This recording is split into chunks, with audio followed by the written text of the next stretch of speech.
We are talking about social networking and all things networking, social wellness. Just that's what we're jamming on today. Welcome to Wellness in Every Season.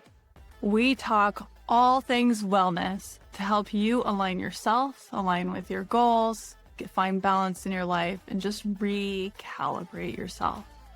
If you are listening for the first time, welcome, welcome. I'm so glad you're here. And let's get started in the rest of the podcast. Today I have with me George Ubeck, and he does all things marketing. His business name is Ultimate Networking. There you go. He works with businesses and social networking. I love his story when he put in the outline of the question, what led you to become who you are professionally? He says, graduated college, got married, got a job, had kids. The kids grew up and left, and he became a full-time entrepreneur. And judging by his background, he lives in Florida. He has that vibe where it's still peaceful. So I'm sure full-time is not really full-time, is it? Actually, Autumn, I just turned this month 79. I've seen a lot, experienced a lot, I've done a lot. I have 3 kids, 4 grandkids, and 2 great-grandkids. So that whole thing has been moving along. I experienced family life. I experienced business life. I've been in movies. I've had my own radio show. I'm a public speaker. I've written books. I was a professional flamenco dancer. I was a Wow. stained glass artist. So I've filled all my years quite a bit with a lot of activity. So I have a lot of experience in many, many different areas. It's very diverse. So when I finally retired from daily 9 to 5 type work and activities, I wrote 6 books, mostly on networking, both social and business. At one time, from 1985 to 1992, my wife and I ran the largest singles network in South Florida. It was called the Find a Mate Singles Network. And we used to teach single people how to use the social network in order to find a mate. That's what we can talk about today. We can talk about how to use your social network to be effective in your own life, because I think you and I talked off camera here about how people are becoming disconnected. So how do we get back connected and create a support group? And those things are very important. Yeah, I'm so excited to talk about this. The goal is we're going to talk about some of the problems, and we're going to dive even deeper in the solutions because I love solutions. We already Well, have a basic idea of what our problems are. We know there's a problem. So, what problems are you seeing that are out there, especially when it comes to our own social wellness? Why is this even a problem? What are you seeing? we just did, I like the facts. I like to look at numbers. I don't like theories and ideas and somebody's philosophy. But recently we came up with a new saying that the United States we're operating in a hybrid foster care system. And think about this. And a lot of people are not aware of this, there's 400,000 kids in the foster care system right now today. And roughly speaking, let's just use 50% of marriages are divorce situations. So that means there's 70 million kids under 18. So half of those kids, and again, I'm just breaking down rough numbers. So 35 million kids are living in, I call it a hybrid foster care system. So if you're not with your real mom and dad, if you're with a stepdad, stepmom, or a single mom or single dad, technically you're in a foster care system of sorts. You're not with the real family. So we're dealing with half of the children in our society are in dysfunctional situations. Now, I grew up with a real mom and dad. My mom and dad, they were, married right to the end. And I can't imagine to envision my mom and dad being divorced with other people. Just think to myself, that'd be horrific. And the number one thing that they found, psychologically speaking, is the worst thing for a child in their mental aspect of life is to see their mother with another man. Not the father necessarily, but it's the mother. And that's really kind of strange way to think about it, but not so, because the kids they don't want another man to be with their mother. There's something just magical about the mother, like the Virgin Mary. I mean, it's like a sacred thing. Mom is sacred. So these are some of the things that we're finding out that's happening in today's world. Now, once you get into these situations where you have all these disjointed families, the only other thing you can do is try to keep the real families, the real mom and dads connected, supporting each other. And a lot of the problem is when people get divorced, they don't support each other. They fight, they have court cases, there's arguing over the different finances and so forth. So it really creates a lot of mental disturbance in the kids. It does, and it's something that a lot of people don't realize. I came from a divorced family, so dysfunctional. I don't think there was any fun in dysfunctional. It was just dysfunctional in my family. The fact that if you are looking to get a divorce or not putting enough into your marriage, just people don't realize how much it affects the child and it affects them for the rest of their lives. And not Exactly. only them, but it goes through the generations. It still is affecting my children. And I had a conversation with our kids yesterday, even. My oldest is 11 years old, so he's at that age where I can start to share with him about dating and that type of stuff. And he's starting to realize that there are differences with his friends because he's very social. I was explaining to him that the best thing you can do for the family is to have a really strong mother and father who absolutely love each other and are devoted to each other. That is the best thing you can do for kids. It's not as much the relationship you have with the kids. Absolutely, that's important. But the most critical is the relationship within the couple because when they are happy, it shows up in everything else within the family. And there's that sense of peace and safety. And I have shared with him a little bits at his level of my childhood, especially explaining when he's asked, "How come I don't talk about my parents? Don't I have another grandma and grandpa?" You sure do, but they are not involved in our family because they are not safe emotionally for us. And not everybody needs to have a relationship with someone because of blood. If they're not safe, they're not safe. And you don't want to continue that generational trauma. So that right there. And I have shared with so many friends that are getting divorced, remember your children because as much as children are resilient, it doesn't mean we need to test it. So many divorced couples, it just becomes about their own pain and they forget their children. And so many children become latchkey kids. They are the children who both parents are blaming each other and they're not coming together to raise the child. So the child ends up raising themselves. And it's completely unfair. And there's the other part of it where parenting is hard and it absolutely puts a strain on a relationship, having children. But it's one of those things, if you think about it like bodybuilding, it builds up those muscles. For me, I feel so much more love for my husband because I have to put more effort in to try and have a conversation with him without being interrupted. I have to put in the effort, is basically what I'm saying, and it makes an absolute difference. And I think having that sense of safety is so important, especially within a relationship. And that is something that's critical for me because I did not have that sense of safety growing up. And my husband is absolutely my safe person. He needs to find somebody that he not only feels very safe with and comfortable with, but somebody who will encourage him to be his better self.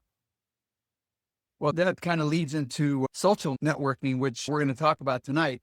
My wife and I ran the largest singles network in South Florida from 1985 to 1992. And we used to teach single people how to use their social network. This is before online dating and cell phones and the internet and so forth. Basically, it's still apropos to use your social network versus going to singles bars or speed dating or online dating, which is full of strangers, people you don't know, and they don't know you. They don't know their friends. You don't know anything about them. They could lie. They could be predators. They could lead you down a path. But when you use your social network, you are connecting with people that are connected to other people. There's more accountability. There's more responsibility in both parties when they come together. So I'll tell you, Autumn, how I found my wife. This is back in 1979, okay? I had a big mop of hair. I had big chops on the side. I had a Smokey and the Bandit Firebird. So I had plenty of dates. I was a great disco dancer. But the real But question is, did you have the walk? yeah, but I would walk into clubs and the girls would just run up to me and, hey, when Boogie Oogie Oogie comes on or Disco Inferno comes on, will you dance with me? I did. I lived Saturday Night Fever. But the problem was I was dating, I'd call the girls that I was dating bimbos because men are visual. So I'd walk in the club. And of course, what would I look at? The girls with the shortest skirts, the tightest dresses. And, that's what I would gravitate to. And I was dating these girls and I go, I don't want to, I wouldn't want to marry these girls. So I said, how do I find a girl that I want to marry? So what I did, I made a love list, it's called. I wrote down everything I wanted in the opposite sex, personality traits, background, experience, deal makers, deal breakers, approximate age range, height range. And I made copies and I gave it to my 10 best male friends at the time. They were all meeting women. And 3 months later, my best friend, Paul, he calls me up. He goes, hey, George, you got to meet this girl. So he introduced me to my now wife. We've been married 46 years. She was the perfect specimen that I wanted to find, but I would have never met her if I hadn't used my social network because she was younger. She was 10 years younger. And my friend was at a party where she was at. So we wouldn't have been in the same circles. But we met up. We got married 46 years later. It's been great. So that's what I teach people, how to use your social network. I used to use the 20-question interview. I had 20 questions that I would ask any female that fit the right description to go through the list. And this was amazing. But when I talked to my now wife, she answered every question to my satisfaction. And I walked away and I still remember, I said, you know what? You would make a good wife someday. And of course, it was a good wife for me. Maybe not for anybody else, but for me, it was, I said, wow, man, that's amazing. So it went from there, from the interview to getting married, and it just progressed. And we've had 46 great years. I never would have thought about making the list and then sharing it because I don't know how many times I've had to do it, like in church groups and whatever growing up. And I was always told at the end of it, okay, now make sure that you are also matching that criteria, that you have a good sense of humor, that you are very empathetic, and whatever else I put on the list. My husband, he met almost every single thing on the list. And then after we were dating for a bit, he then met the other one because he was still living at home. That was on my list. Don't live at home anymore. He moved out shortly after. I just knew that making that list would help me know when I found the right person. No, And if nothing else, that is the best thing to do. At yeah, least mentally, you have a reference point, okay, of what to, so you don't waste time with the wrong person. But the second step is to use your social network, which most people don't ever think about, but you can use your family, your friends, your neighbors, and everybody that's single has at least 3 to 5 single friends, right? I'm just assuming.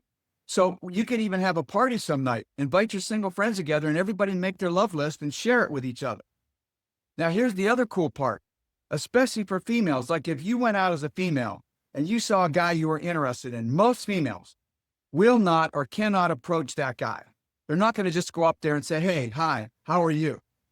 Because in most cases, the guy's going to think that you're hitting on them for sexual circumstances. That's the male mind. Like, oh, this girl's hitting on me. She's an easy mark. So that's why women, I think, don't approach men because they're afraid that that's what's the dynamics are going to happen and go in that direction. But if you go to a club or some kind of an event with a female partner, you pick out a guy you like, and then she goes over and introduces herself and mentions that you're interested, you would like to meet him, and she brings him over. Then he can reject her if he's not interested. He doesn't reject you, he rejects her, which she doesn't care. And then you don't take it as, it's not the fear of rejection anymore. It's like, so what? It's not a big deal. And sometimes, and we found that some gals use this in reverse. They actually like the guy. They go over and pretend they're meeting the guy for their friend, but they're really meeting the guy for themselves. And the guy might like you versus your friend anyway. So there's all these different dynamics, but it gives the female the chance to interact with whoever they want. And it It makes makes it it so you're not tied comfortable. down to them. It's a comfortable, convenient way to meet new people, especially for women to meet men. When you were first talking about this and introducing the idea of social networking for dating, it made me think about how I will use that before I go out to eat because I want to make sure that I'm not wasting my food calories or the space in my stomach on something gross, especially something where I'm going to be sick for the next several days, depending on the restaurant that I eat at. And I love that idea that you are setting yourself up with somebody who you know by a couple degrees or whatever, but there's still a recommendation there. And you kind of get a certain star rating of them based off of other people who know that person. Right. I love that. And it goes like even in the job world, how you look for references. Why not have this as well? It works really great because, like you mentioned, it's really accountability because that person that is introduced to you has some kind of accountability with the person that made the introduction. So, like you said, there is a connection. It's not strangers. So, in today's world, listen, I don't trust anybody in today's world except my mother, and she's dead. So, it's like, I mean, who do you trust anymore? But it's a good idea for people to give it a shot. Try these different strategies because they do work and they make it more fun. The onus is not just on you now. Like, oh, I got to find somebody to marry or find a date or a mate. It's like, oh my God, that sounds like a daunting task. But when you get your family and friends involved, it's terrific. Now let's take the next step and go into families. Here's something that I don't understand in today's world. Whoever thought of this idea of you have a kid, you raise the kid, and then when they go to college or high school and they graduate, you say, I'm done. I hear this all the time. Well, I'm done. You're never done with your kids. Who'll come up with that idea that you're done? Oh, they got a job and they moved to California. Now I can live my life. I don't understand that. No, you're not done with your kids. You're never done. And then here's another thing that really strikes my fancy. You realize now when people have kids, they announce to their family, well, we're having a kid. It's our kid. Now, in fact, the whole family has the kid. It's not just the couple. The whole family, oh, that's our kid. So now the kid is in a family. It's not just with two parents that may wind up getting divorced, and then they're down to one person that they count on. In fact, you know, Autumn, when I grew up in small town Ohio, in our city, they didn't have divorce. It didn't exist. Nobody got divorced. My aunts, uncles, grandparents, mom and dads, nobody. It didn't exist at all. And if somebody was divorced in our town, they were like black sheep. Everybody avoided them. It was like, what's wrong with those people? What did they do? Just think about how things have changed. And now it's just like, I got married. I got two kids. I think I'm tired of them. I'm going to go down, get an annulment. I'll see ya. I'll send you a couple $100 a month. I'll see you around. Like, I don't get that. How do you prevent that with the social networking for dating? Well, the thing that we're lacking in this society is training. A little bit because now I live near them, so Study it's fun to go. pretty Okay. amazing. They don't connect in marriage for romance, love, sex, and romance. That's not why they get together. They have a whole different set of concepts that bring couples together. And it's all basically community and family oriented. And they really very rarely have divorces. You know, there's always bad eggs in every society. There's things that, you know, evil things that go on, but it's minimized with the way they operate. One thing, this is amazing. You know, the Amish have no self-image. Do you ever see the way they dress? The women don't wear makeup. They all wear the same outfits. They're neutral. You line up 10 Amish women, you couldn't tell the difference because they got those head things and the dresses. So in other words, they're not trying to impress somebody. They're not trying to show off. Now, when I pick up this phone every day, I have 10 to 20 beautiful women shaking their you-know-whats on the phone, dancing around all over. And it doesn't matter. You can't block it. It's everywhere. It's on these phones. So we're so enamored with self-image. And then the guys, the same thing with the guys. Why do guys have to have six-pack abs? What does that do for anybody? It's to hold my drink on it. I was in that era in the 70s. I had the six-pack abs and I was in the weight room and lifting weights and trying to be John Travolta. And after you think about it, it's just like a lot of wasted time. I think that goes back to the list. Make sure your list is not superficial because that stuff fades with time. What really matters is their personality, their soul, what they bring out in you. For me, my husband brings me such a feeling of peace and a feeling of I can do it. He's very encouraging and he is just my support human. That's my best way to describe him. We all deserve to have someone like that, and we should be searching for someone like that. And we should make sure that we are becoming that person so that we can reciprocate that. Well, that's another good point, though, Yeah. about my whole system of creating a love list is the fact that the other person, you have to be on their love list because you might find somebody that fits your list, but you don't fit theirs. That leads to the fact that everybody should try to be the best person they can be. I mean, don't gain weight, work out, stay fit, make yourself look attractive. You don't have to be bouncing around on social media showing off all your assets, but at least, be smart, try to have a good financial sense about you. I mean, in today's world, women should have at least a good job, try to get a good job in place and have all the things that would attract a man. And have some passions. Yeah, I mean, my wife and I were very athletic back when we first met. I mean, she was a pole vaulter in high school and she ran track, and I was a very athletic person. And so we clicked. It was just really great. I think men are disgusting.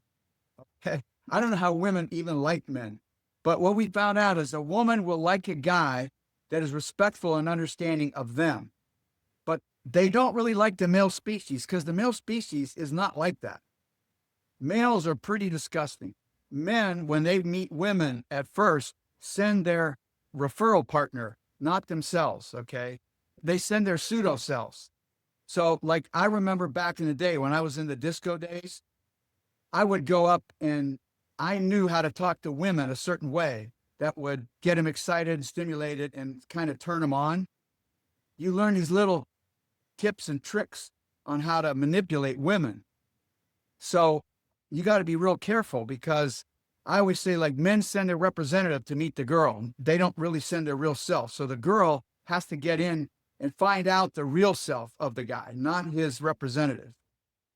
I think that's why it's important to have different settings that you're going on dates so that you can see those masks start to slip away to Well, really get. is that don't ever go on one-on-one dates, at least until you've met that person a couple of times. Tell them you'll meet them at an event or you'll meet them out with their friends and see them mingle with their friends before you go on a one-on-one date. See how their friends react with them. See how they act with their friends.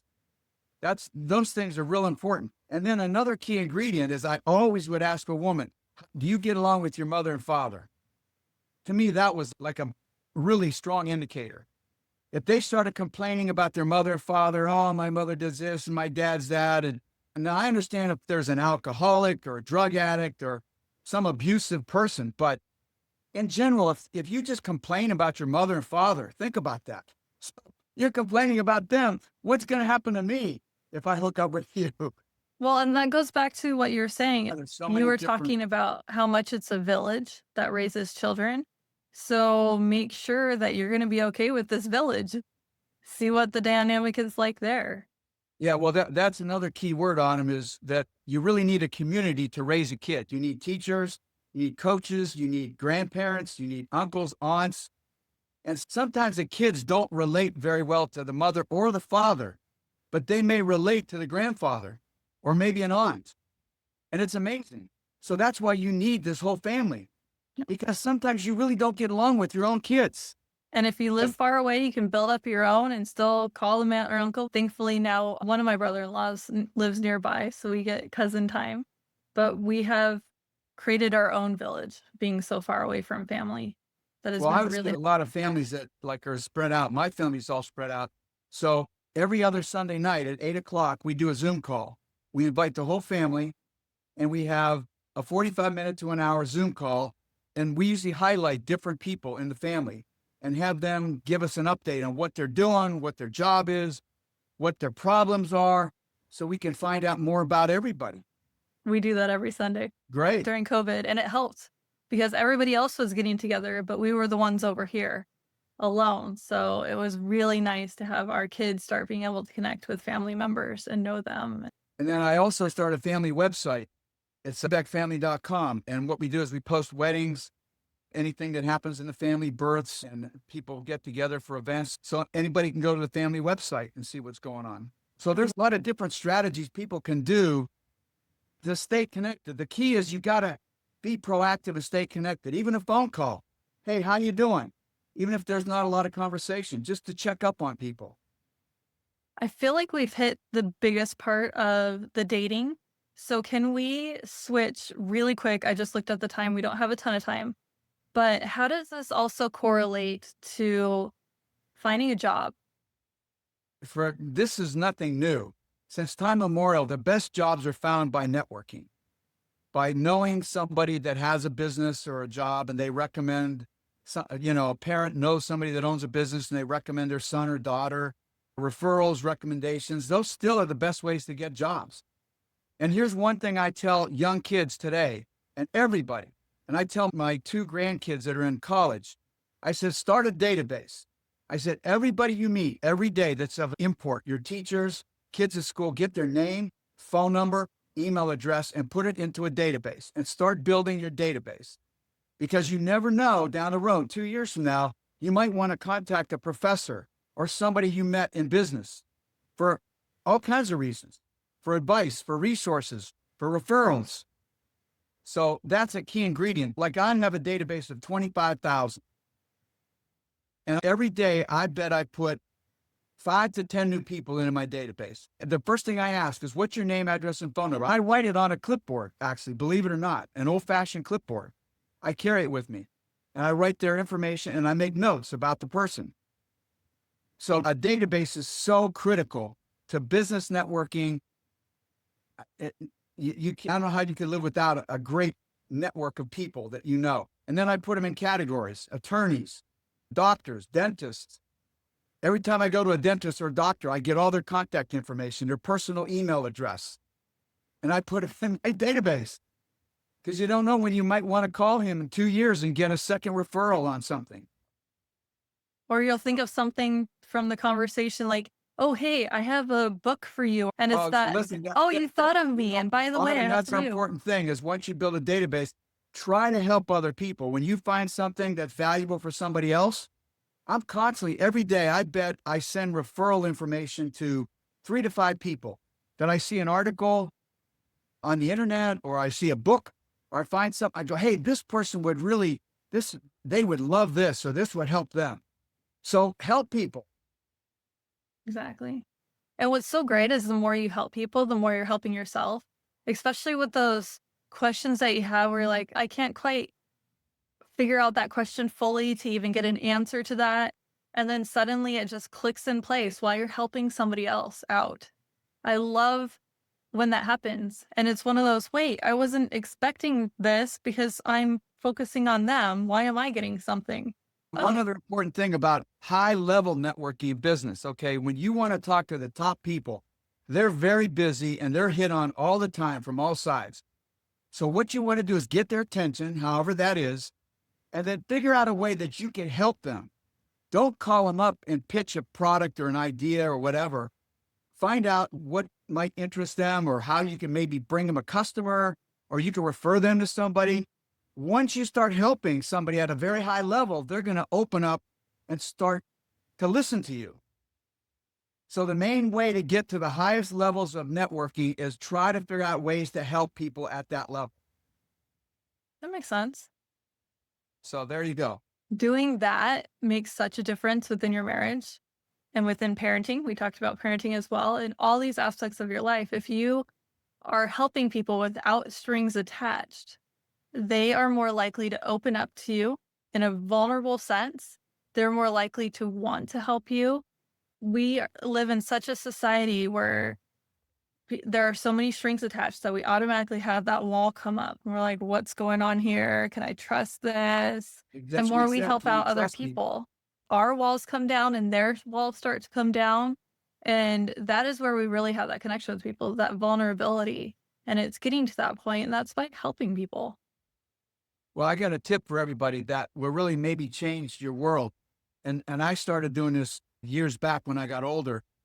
Is most of the time, all my life, Autumn, when I wake up, I would think about what am I going to do today? What's going to make me happy? What's going to be fun? Okay, so that's all about me. So I started doing this. When I wake up, I think about one person that I can help today or do a favor. One person every day. It could be your wife, could be a kid, but think about helping somebody every day. Can you imagine what that would do for yourself and your support system? Think about how you, instead of thinking about how you're going to have fun, think about how can I help somebody today? So there you go. I love that. One other item is wake up and say, what can I do to make my wife or husband happy today? Go. My wife would say, fold the towels correctly. She yells at me because I don't fold towels the way she likes it. I'm teaching my children how to fold laundry the way I like it folded. My wife has this cardboard thing or this device. You put the towel in it and you flip it and it makes it perfect. I just grab them and just fold them. So that's my big marital problem, folding towels. Oh no, you're doomed. Well, where can we find you? A website called theultimatenetworker.com. It has my books on there. If anybody wants to get them in my database, I'm located in South Florida. I'll be more than happy to talk to anybody. I'm trying to make America better. I'm trying to help people do what I can and get the most out of life, the rest of the life that I have to live. Stay younger longer. Statistics say that the biggest way you age yourself is by isolation and loneliness. So, right Yep. there, you're taking the anti. Help other people, create a support group.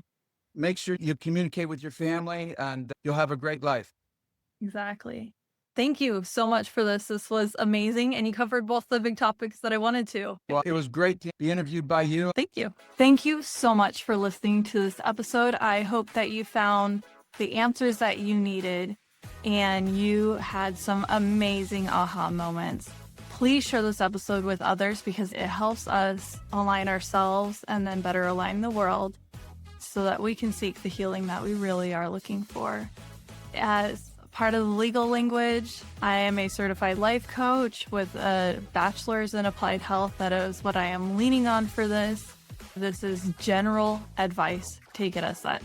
See you in the next episode.